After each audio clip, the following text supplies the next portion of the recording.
Hi, this is Heather, the Fed Up Foodie, where I inspire busy people who love to cook and bake so that you feel empowered in your kitchen. Today I'll be sharing the best pumpkin crisp recipe that is easy to make and yet tastes so gourmet. Make sure to stick around to the end where I share the simple steps in making the crumble topping extra delicious. And of course, if you like this video, please like, subscribe, and hit the bell so that you will be notified when I upload new recipe videos. The first incredibly tasty layer is a cinnamon ginger shortbread crust. Measure out all-purpose flour into a medium-sized mixing bowl and add to it ground ginger, cinnamon, and sugar.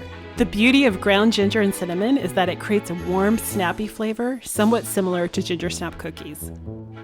Now stir the flour mixture together well so that the spices are evenly distributed in the flour. To the flour mixture, add cold cubed butter. The easiest way to keep the butter cold is to measure it out, cut it into cubes, and place it back in the refrigerator until you need it. Okay, now use a handy-dandy pastry cutter to cut the butter into the flour.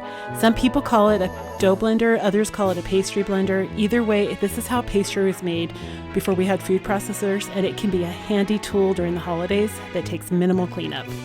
Cut the butter into the flour mixture until you have coarse crumbs. Press the crumbs using your hands into a 13 by 9 inch ungreased baking pan and set aside while making the rich pumpkin filling.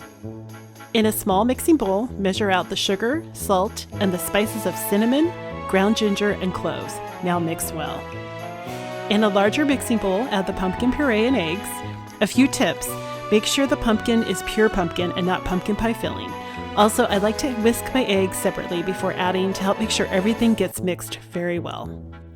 Add the sugar mixture and beat, making sure to scrape down the sides of the bowl periodically. While using a slow speed on your mixer, slowly drizzle in the sweetened condensed milk. As a tip, make sure that you're using sweetened condensed milk and not evaporated milk. I know, it's a lot of sugar, but what can I say? Holiday desserts have a lot of sugar in them. Once your pumpkin filling is mixed well, pour into your ginger shortbread crust and bake at 425 for 15 minutes, and then lower the temperature to 350 degrees Fahrenheit and continue baking for 30 to 35 minutes or until the pumpkin is mostly set. My favorite part and what you've been waiting for is the pecan crumble topping. To a medium-sized mixing bowl, add the flour, granulated sugar, packed brown sugar, cinnamon, baking powder, rolled oats, and chopped pecans. Now stir well. To the dry mixture, add vanilla extract and 1 whisked egg. Stir until the moisture from the egg and vanilla are evenly distributed throughout the flour mixture. Sprinkle the crumble topping evenly on the mostly baked pumpkin filling. Here's the secret to an incredible crumble topping. Drizzle melted butter over the top.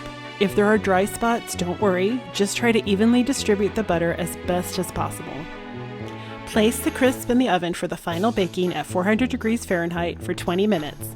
This final baking will finish cooking the pumpkin filling and will make the crumble topping beautifully golden brown and crispy. Look below for the full printable recipe, and if you're looking for weekly cooking and recipe inspiration, make sure to sign up for my email below where I share exclusive content to my subscribers.